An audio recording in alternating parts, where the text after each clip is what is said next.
দেখবেন সারাদিন চুলের ভিতরে দুই হাত দিয়ে আঙ্গুল দিয়ে খালি খোঁচাইতেই থাকে। কখনো চুল এদিকে নেয়, কখনো এদিকে নেয়, কখনো সামনে আনে, কখনো পিছে নেয়, কখনো আয়নার সামনে দাঁড়ায়া, কখনো আয়না ছাড়া।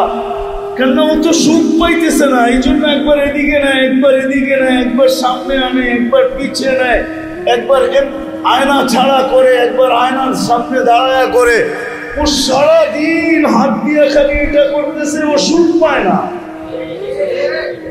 ওর কাছে সুখ নাই। চুল নিয়ে ও সুখে না, যদিও সারা রাত্র দেখছে, ডিজাইন দেখছে সারা রাত্র নেটের ভিতরে, তারপরে যেটা পছন্দ হয়েছে ওটাকে কি করছে, স্ক্রিনশট দিছে, ওটা নিয়ে যায় সেলুনে দেখাইছে, এই স্টাইলে কাটা দিবি, আর সেলুনওয়ালাও কাটা দিছে, তারপর আর সুখ নাই। সারাদিন চুলের মধ্যে আঙ্গুল মারতেছে, ঠিক না? কি রাগ হয়ে গেল? সুখ নাই। যদি সুখ থাকতো তাহলে একবারও ওর মাথায় হাত যেত না। কিছু লোক আছে দেখবেন অফিসে সারাদিন শার্টরে খালি ঠিক করতেছে, কি করে আছে না?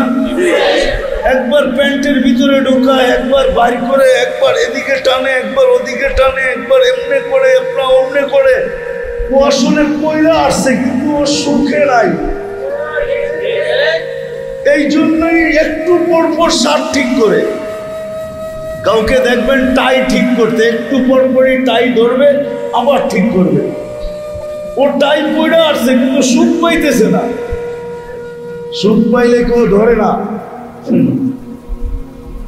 এগুলো হলো সুখ না পাওয়ার চিহ্ন।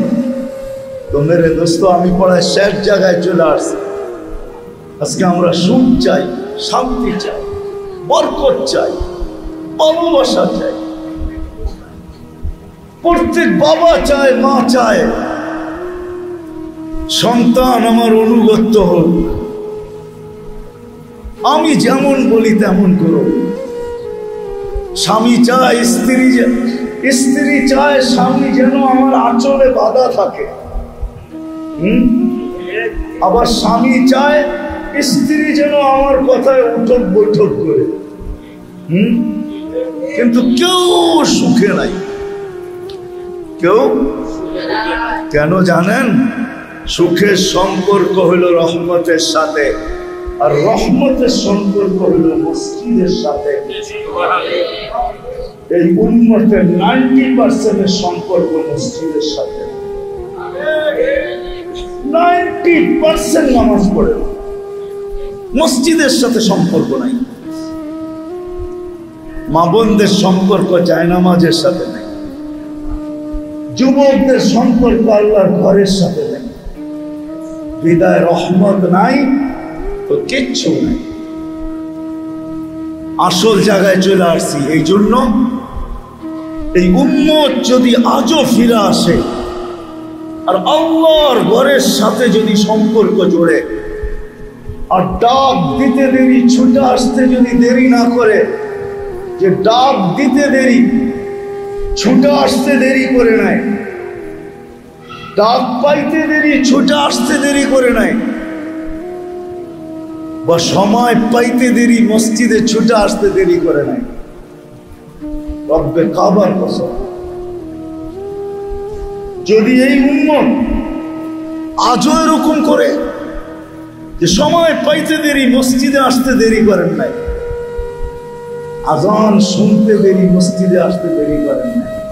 আমি হাদিসের শর্ত দিতেছি, শর্ত।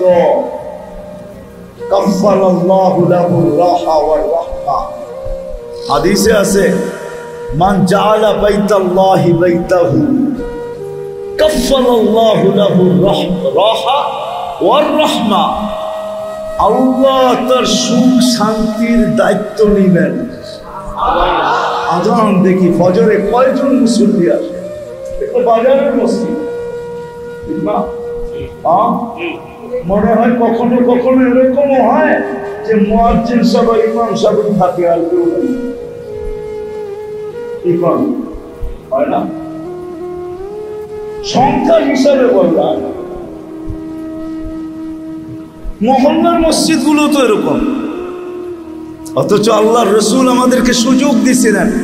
আল্লাহর রসুল বলছিলেন, আমার উম্মত যদি জানতো যে 2 ওয়াক্ত নামাজে কি রাখা আছে, তাইলে হামাগুড়ি দিয়া হইল মসজিদে আসতো। লাউ আতাও হাবওয়ান, হামাগুড়ি দিয়া, বুখারীতে লেখা আছে। 2 ওয়াক্তের ভিতরে কি আছে? একটা হলো এশা, একটা হলো ফজর। আমার উম্মত যদি জানতো যে 2 ওয়াক্তে কি রাখা আছে, তাইলে কখনো 2 ওয়াক্ত নামাজের থেকে দূরে থাকতো না। একটা হলো ফজর আর আসর। কেননা এই 2 ওয়াক্তের নামাজের সাথে, নামাজীদের সাথে ফেরেশতাদের সাক্ষাৎ হয়। ফেরেশতারা যদিও উলামা একমত হবে না, হাদিসের বাব বুঝাইতে চাইতেছি আমি। এই 2 ওয়াক্তের নামাজীদের ছবি নিয়ে যায় ফেরেশতারা, ছবি। কেননা এই 2 ওয়াক্তে ফেরেশতাদের শিফট পরিবর্তন হয়। একদল ফেরেশতা ফজরে আসে, সুবে সাদেকের সময় আসে, আসর পর্যন্ত ডিউটি দেয়, এরা আসরে উপরে চলে যায়। আরেক দল ফেরেশতা আসরে জমিনে আসে, সুবে সাদেক পর্যন্ত এরা ডিউটি দেয়, এরা চলে যায় সুবে সাদেক হওয়ার সাথে সাথে। যখন আল্লাহর কাছে যায়, তো আল্লাহ জিজ্ঞাসা করে, কাইফা ওয়াজাদতুম ইবাদি ইদা আতাইতুম, তোমরা যখন জমিনে গেছিলে আমার বান্দাদেরকে কি অবস্থায় পাইলে? ওয়া কাইফা তারাকতুম ইবাদি ইদা তারাকতুম, যখন ছেড়ে আসতেছিলে তখন কোন অবস্থায় পাইলে?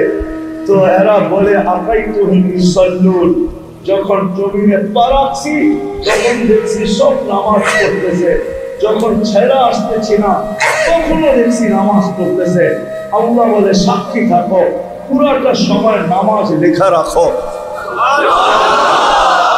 পুরাটা সময় লেখা রাখো, নামাজ নামাজ নামাজ নামাজ নামাজ নামাজ। এরা কি চায়? লম্বা হাদিসকে শর্ট করতেছি, বলতেছে এরা জান্নাত চায়, বলে তোমরা সাক্ষী থাকো, জান্নাত এদের জন্য অবদান। আজকে তো যুবক সব মজা দুনিয়ায় লুটতে চাইতেছ, ঠিক না? নাইলে বাংলাদেশ এত প্রথম নাম্বারে কেন আসবে? 18 কোটি মানুষই নেট চালায়, ঠিক না? 18 কোটি মানুষই কি চালায়? নেট চালায়। যে টাকাগুলো প্রতি মাসে নেটে খরচ হয়, আমার মনে হয় এগুলা সঞ্চিত হলে আজকে যতটুকু উন্নত, এর চেয়ে আরো উন্নত হইতে সময় লাগতো না।